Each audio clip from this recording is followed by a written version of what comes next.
I love traveling, exploring new places, being out in nature, hiking, camping. Love planting trees, work in the environmental sector. So really trying to stay connected with nature in every way possible.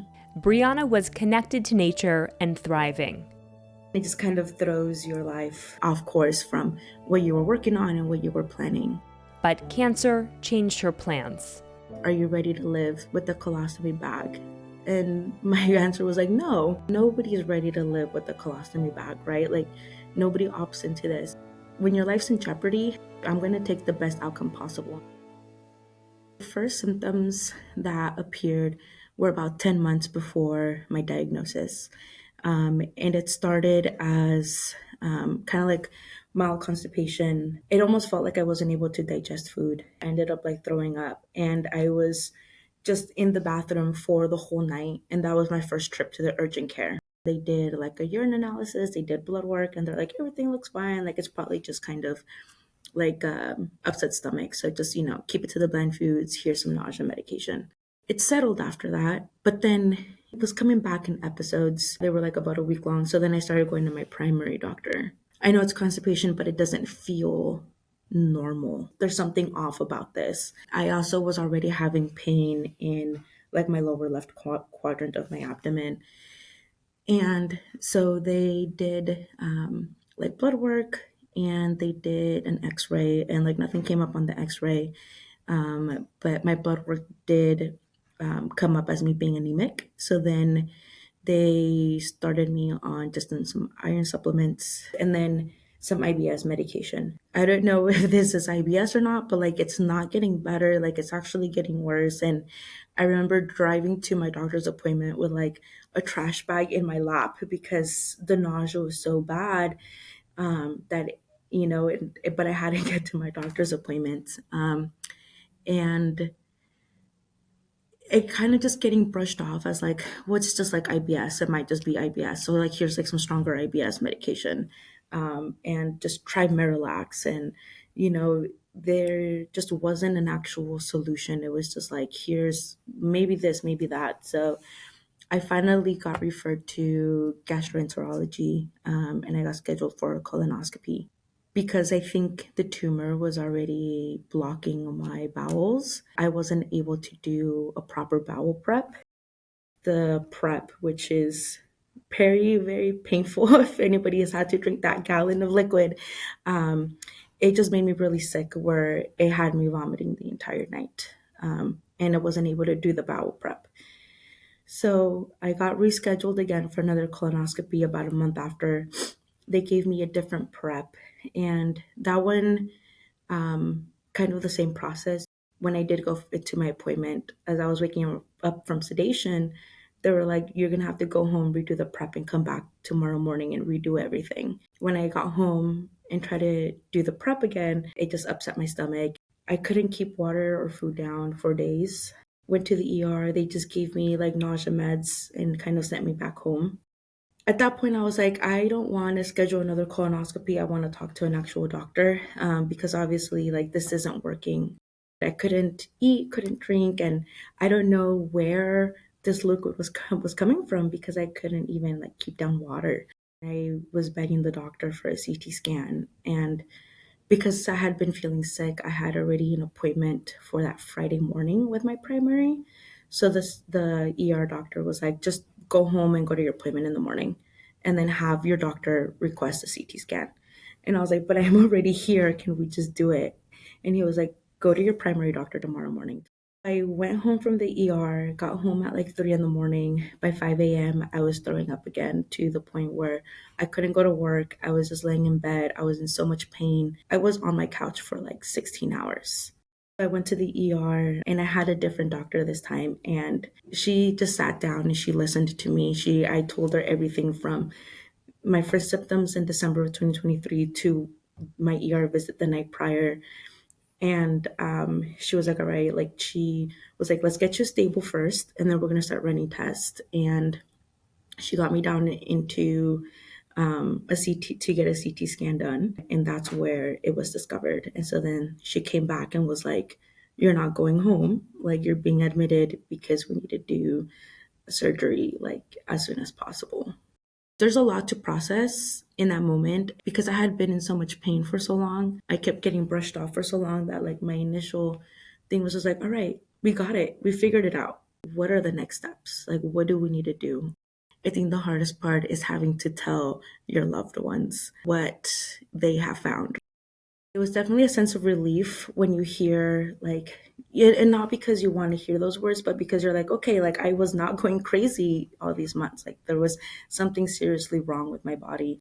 It's very difficult for myself to kind of sometimes like stand up and speak for myself. It was something that was very new for me, and I wish that I would have done it sooner, definitely. I'm glad that in that moment, and I had the doctor that did listen to me, but I wish that after the first colonoscopy, I would have advocated for myself a little bit more and just actually pushed for alternative testing because it was clear that my body wasn't able to process the prep to do a proper colonoscopy. Nobody knows your body the way that you know your body. And if you feel like something is not right and like they're brushing you off, keep finding somebody who will listen to you because that person is out there. It's important to listen to your body and it's important to find somebody that also listens to you. When your life is on the line, it's very important that we speak up for ourselves. Briana's surgery successfully removed the mass and included the placement of a colostomy bag. I remember the initial conversation was, for my surgeon was, are you ready to live with the colostomy bag? And my answer was like, no. Like nobody's ready to live with the colostomy bag, right? Like nobody opts into this. But when it comes to a matter of your life, when your life's in jeopardy, I'm going to take the best outcome possible. And if that means I have to live with a colostomy, they did let me know that it was possible that it would be reversible. And so I was like, okay, let's do this. My body was in such horrid condition going into the procedure that it was a lot. My heart rate was elevated to where I had to get transferred to the telemetry unit so that my heart could be monitored around the clock. I had to get a couple blood transfusions. I had to get daily x-rays and the daily blood draws. I was on oxygen for a few days. um, I had to get an additional procedure to get a JP drain inserted because there was fluid buildup in my abdomen that was causing an infection. Because of my colostomy bag, there was some leakage into my wound. And so then I had to get a wound vac in my abdomen, an added painful thing. One of the kind of struggles at the very beginning was I was kind of the main translator for my parents because they were the main ones that were in the hospital with me around the clock. It's difficult repeating everything that's happening to you directly into a different language. So that was definitely, I think, a barrier that came across when I was in the hospital. About a week after surgery, she learned her official diagnosis: stage 3 colorectal cancer. I actually like broke down crying because that's when it became a little bit more of like real of like, okay, one, I'm feeling a little better. Two, it's not just surgery and you're done, right? Like there's steps to that come after. And like this is really only the beginning of your recovery journey. There was just no time to really sit down with your own thoughts and your own emotions and really process what you've been through. For that first kind of week and a half, I was just kind of like on autopilot. There was just so much going on physically. There was, pain, there's nausea, getting used to um, life with a colostomy. You technically have your intestine hanging out of your abdomen. The hardest part is it took a while for me to even really be able to look at it, even they process what's normal and what's not normal in terms of like the movement. Like you don't really know what to look out for, how to change it, how to maintain it, how to keep your skin healthy, how to be out in public with it. All of it was a huge learning curve. But I will say I got to a point where I was able to kind of dress like how I dressed before. I was able to, style my clothes in a way where I would still had access to my bag to train it when I needed to. And then I think I also reached a point to where like I just didn't care. I actually have a really large red birthmark on my left arm. I've been kind of used to the stairs for all of my life. Adding this one piece, it didn't feel like it was like a whole added thing from what I was already used to.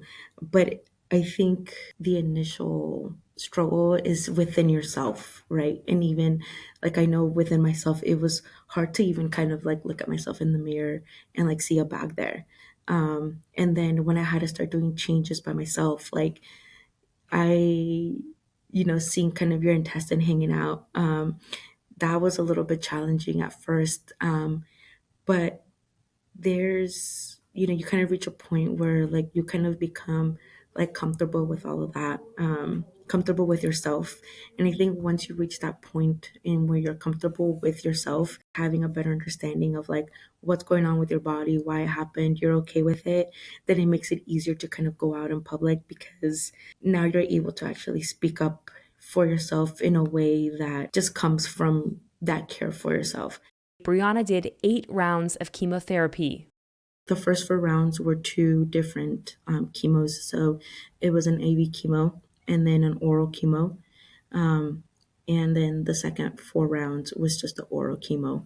Um, I think my biggest side effects were I didn't fully lose my hair, but I did lose maybe like 50%. It thinned out pretty significantly. I remember my first chemo, like the first hour, I was like, okay, I feel okay. This isn't too bad, right? And then your hand starts to like stiffen up, and then the pain starts to set in, and you're like, okay, I still have another hour to go with this. Definitely wasn't anticipating how painful your arm gets, like as it's being administered, and then post chemo. Like I remember my arm was sore for days after the fact.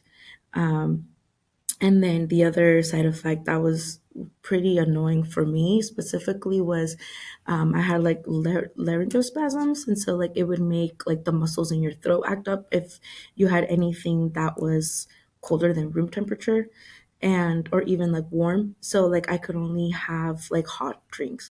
After the physical side effects, the emotional. The weight of everything really started settling in and processing like everything that had happened. And I just started feeling very depressed in my day to day, and then very just anxious because also like your health is compromised when you're on chemo. So being out in public like just gave me really bad anxiety.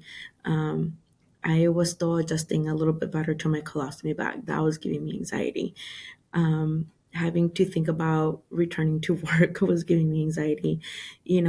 Thinking about what happens if like I don't get better or if I don't get out of this. What's going to happen to my cat? How do I share this with like my friends and my family? And so there's just like a lot of thoughts that are just going in your mind. Just before Briana finished chemo, her CT scan showed no evidence of disease. There's something that's just like a little bit more reaffirming, like hearing it from your actual oncologist, like, hey, like, good news, there's like no signs of disease. There's always still like this lingering, like, what if it comes back or something happens, but trying to kind of like basically live in like 6-month increments for now as I'm getting through the scans, but also trying to live responsibly, but to the fullest at the same time. Briana was able to get a colostomy reversal. It was kind of getting used to your body again. That was the challenging piece. And so it took a few days to get my system back in order and working again.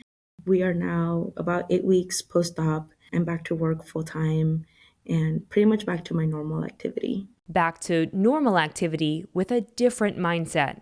It's difficult trying to find a community that understands you. I think sometimes we try to cover up what we're going through to make others feel better. It's valid what you're feeling, and so being able to like be outspoken about it, it's hard. Sometimes you just have to kind of ride the emotions and get through it before it gets better. On the 1-year anniversary of her diagnosis, Briana chose to celebrate. So wanted to just kind of do something to just kind of keep my spirits up. Went out, kind of like did some fun stuff with my hair, dyed it, went out to dinner the day of and did trivia with some of my closest friends and just got a tattoo for fun. Really embracing this new chapter in the best way possible. And part of it is trying to not lose myself to the diagnosis. I try to really be as present as possible and doing things that I've been wanting to do for a really long time. I've been wanting to explore grad school, and I finally actually started a grad school application just a few weeks ago. Really trying to actually do things that I've been like holding back from, and just really remembering that like when your mortality is like questioned and it's kind of in limbo for a bit and what's going to happen, and you really start to realize that in the grand scheme of things, like things are not as serious as we set them to be in our minds. And so just trying to be a little bit more forgiving, not just with myself but with others as well.